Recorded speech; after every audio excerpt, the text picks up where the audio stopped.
Nos adentramos hoy en un pasaje bíblico de profunda resonancia, un relato que desvela las complejidades de la condición humana y la intervención divina. Es la historia de Jacob y sus esposas, un drama familiar que se despliega en el corazón del Génesis, ofreciéndonos lecciones atemporales sobre la fe, la rivalidad y la providencia.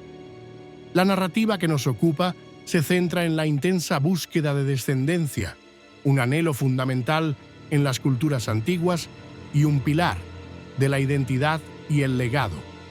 En este contexto, las relaciones familiares se entrelazan con la esperanza y la desesperación, revelando la fragilidad de los lazos humanos frente a los designios divinos. Raquel, la amada de Jacob, se encontraba en una situación de profunda angustia. Su vientre permanecía estéril, una condición que en su tiempo era percibida no solo como una desgracia personal, sino como una afrenta social y para muchos una señal de desfavor divino. Esta incapacidad para concebir hijos para Jacob la sumía en una tristeza inconsolable. La pena de Raquel se exacerbaba al observar la fertilidad de su hermana Lía. La envidia, un sentimiento tan humano como destructivo, comenzó a corroer su espíritu, transformando el amor fraternal en una amarga competencia. La felicidad de Lía con sus hijos se convertía en un constante recordatorio de la propia carencia de Raquel. En un momento de desesperación, Raquel confrontó a Jacob con una súplica desgarradora: «Dame hijos, o me muero». Estas palabras revelan la profundidad de su angustia, la convicción de que su existencia carecía de propósito sin la bendición de la maternidad. Era una expresión de la presión cultural y personal que pesaba sobre ella. La respuesta de Jacob fue de indignación, un reflejo de su propia impotencia y de la comprensión de que la vida y la fertilidad no estaban en sus manos. Él le recordó a Raquel que era Dios quien concedía o negaba la capacidad de concebir, una verdad fundamental que a menudo se olvida en medio del dolor humano.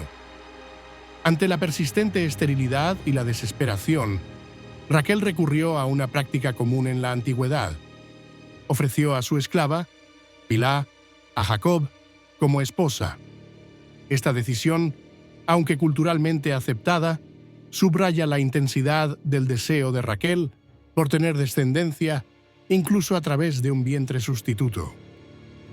Bilhá concibió y dio a luz un hijo para Jacob, un evento que trajo un respiro a la tensión familiar.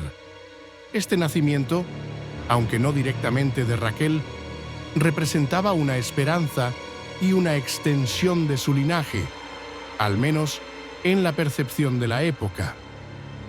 Raquel nombró al niño Dan, declarando que Dios le había hecho justicia y había oído mi voz. Este nombre y su significado revelan la creencia de Raquel en la intervención divina, viendo en el nacimiento de Dan una respuesta a sus oraciones y un alivio a su aflicción.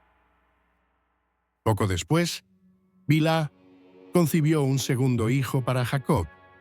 La familia de Jacob continuaba creciendo, aunque las complejidades emocionales y las rivalidades entre las hermanas persistían.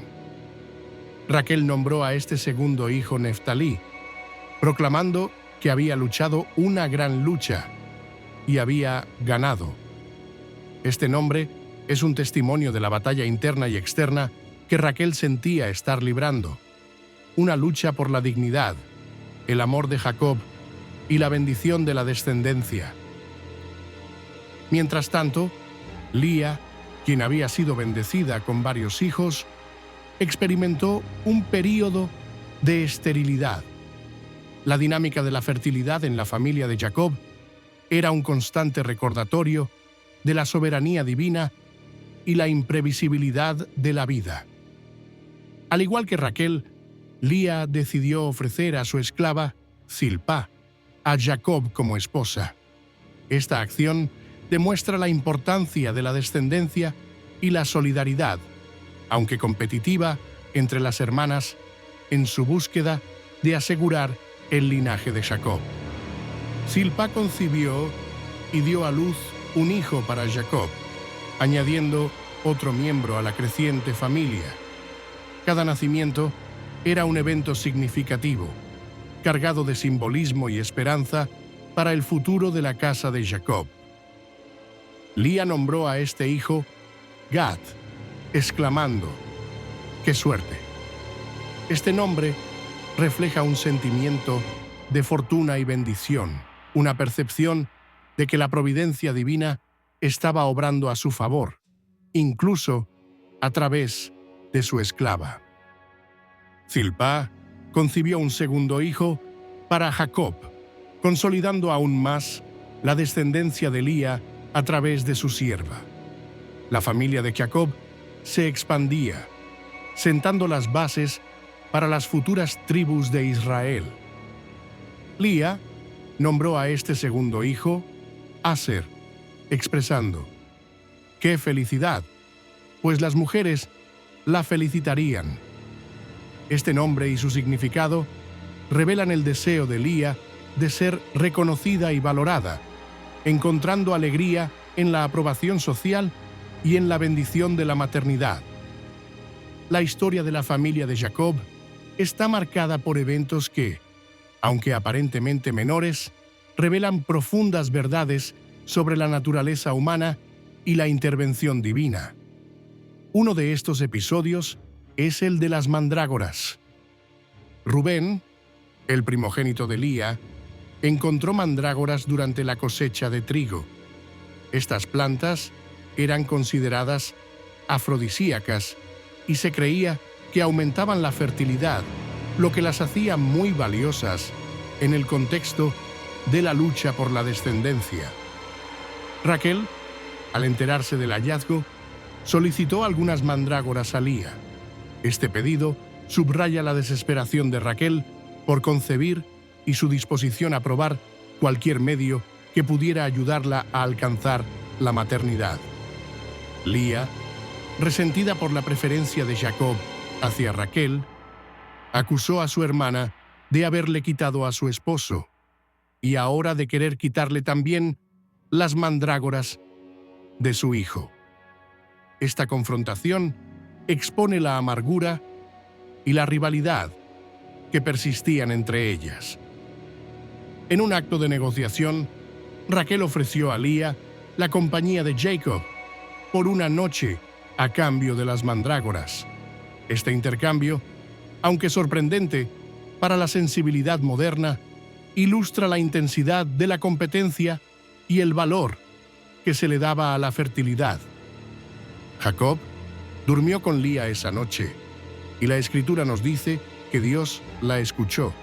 Este detalle es crucial, pues atribuye la concepción no a las mandrágoras ni a la negociación humana, sino a la voluntad divina, reafirmando la soberanía de Dios sobre la vida.